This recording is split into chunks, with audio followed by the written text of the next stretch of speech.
आठवणीसाठी सांगतो की छत्रपती संभाजीनगर ह्या संपूर्ण जिल्ह्याचं नामकरण हे मी मुख्यमंत्री म्हणून माझ्या शेवटच्या कॅबिनेटच्या बैठकीत केलेलं आहे. ज्या वेळेला तुम्ही माझे गद्दार चोरून सुरतला ढोकळा खायला नेले होते तेव्हा मी मुंबईमध्ये मंत्रालयात बसून या जिल्ह्याचं नाव छत्रपती संभाजीनगर हे करून दाखवलं. बरं, हे तर ठीक आहे. जर मोदीजींचं म्हणणं असं असेल की छत्रपती संभाजीनगर हे नाव त्यांनी केलं तर मग मला सांगा, छत्रपती संभाजीनगर आहे कुठे? कुठे आलं हे? कारण जर का आपण मतदारसंघावरती लक्ष दिलं, लोकसभा मतदारसंघ औरंगाबाद,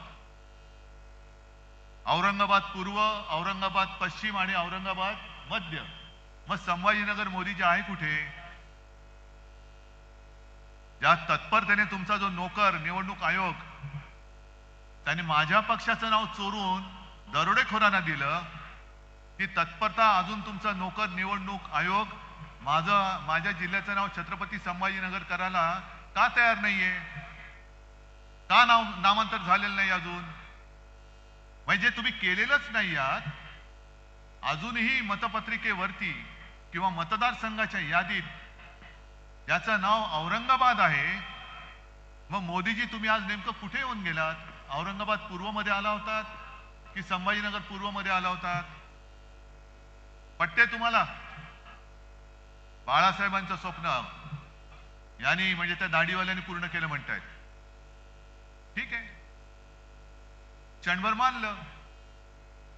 मग हिंदू हृदय सम्राट बाळासाहेबांचं स्वप्न काय नवाज शरीफचा वाढदिवसाचा केक खाणं हे सुद्धा होतं का? जो तुम्ही जाऊन खाऊन आलात न बोलवता? की कधीतरी एकदा मी पाकिस्तानच्या पंतप्रधान पदाच्या वाढदिवसाचा केक खाऊन येईन, हे माझं स्वप्न आहे, असं काय तुम्हाला सांगितलं होतं? मग का गेला होतात पाकिस्तानात? बरं, महाराष्ट्रामधले उद्योग लुटून तुम्ही जे काय गुजरातला नेले आणि नेता आहात, हे शिवसेना प्रमुखांचं स्वप्न होतं का, जे मिंद्याने पूर्ण केलं? मी मुख्यमंत्री असताना आणि आपलं महाविकास आघाडीचं सरकार असताना याच संभाजीनगरमध्ये मेडिकल डिव्हाइस पार्क आणत होतो. कुठे गेला तो मेडिकल डिव्हाइस पार्क? कुठे? गुजरात.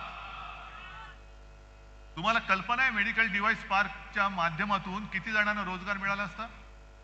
काय अंदाज आहे? मेडिकल डिव्हाइस पार्क आला असता इथे तर त्याला बाकीची जी काही उपकरणं लागतात, जसं बजाज आल्यानंतर अनेक जणांना रोजगार मिळाले, कारण छोट्या छोट्या काही गोष्टी त्याच्यासाठी लागतात, तसंच मेडिकल डिव्हाइस पार्क जो आम्ही छत्रपती संभाजीनगर मध्ये आणत होतो, तो जर का इथे आला असता तर माझ्या मराठवाड्यातल्या किमान 1 लाख तरुणांना आणि तरुणींना त्याच्यामध्ये रोजगार मिळाला असता. किमान 1 लाख. तो तुम्ही घेऊन गेलात गुजरातला. आणि हिंदू हृदय सम्राटांचं स्वप्न म्हणून तुम्ही आम्हाला थापा मारता. छत्रपती शिवाजी महाराजांचा पुतळा तो तुम्हाला धड उभारता येत नाही. त्या पुतळ्यामध्ये सुद्धा पैसे खाणारी अवलाद तुमची, भाजप आणि मिंद्याची. तुम्ही छत्रपती संभाजीनगर हे नामकरण करू शकता, एक पुतळा धड तुम्हाला उभारता येत नाही.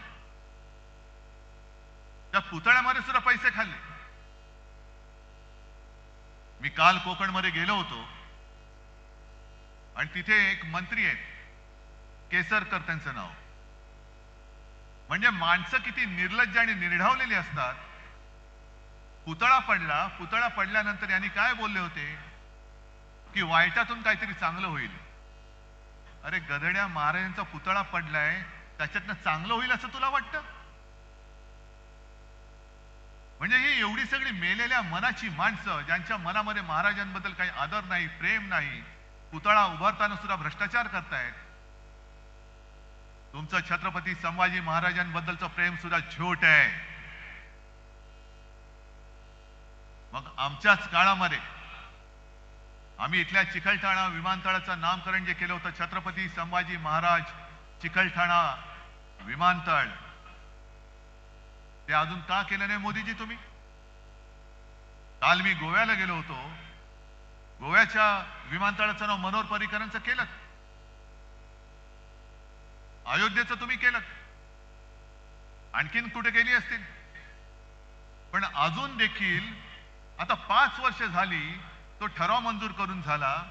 का माझ्या या विमानतळाचं नाव छत्रपती संभाजी महाराज विमानतळ करत नाही तुम्ही? सांगा ना आम्हाला.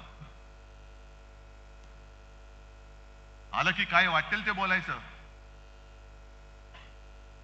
म्हणजे आता काय झालंय, 4 दिवसापासून मी माझ्या बॅगा उघड्या करूनच फिरतोय. कारण जिथे जातो तिकडे माझी बॅग तपासतायत. आज पण तपासली. ते तपासणीसाला मी सांगितलं, बघ रे बाबा, फक्त माझ्या बॅगेमध्ये एक साप आहे, त्याला हात नको लावूस. नाहीतर पुन्हा आमच्यावरती यायचं. मग त्यांना मी विचारलं की हे तुम्ही का तपासताय? नाही, आमची ड्युटी आहे. म्हटलं ड्युटी बरोबर, पण ड्युटी म्हणजे काय ड्युटी आहे? नाही, तुमच्या बॅगेत पैसे आहेत की नाही बघायचे. मग म्हटलं तुम्ही मोदींची बॅग तपासता का? म्हटलं काय साहेब सांगायचं तुम्हाला, त्यांच्या बॅगेमध्ये नुसत्या थापा असतात. नुसत्याच थापा. 15 लाख रुपये देणार, शेतकऱ्याचं उत्पन्न दुप्पट करणार, 2 कोटी लोकांना रोजगार देणार, अच्छे दिन आएंगे. सगळ्या थापा गेले 10 वर्ष आम्ही ऐकतोय, तरी थकत नाहीये. थापा देऊन देऊन हा माणूस थकत कसा नाही? ही एक दैवी चमत्कार आहे हा.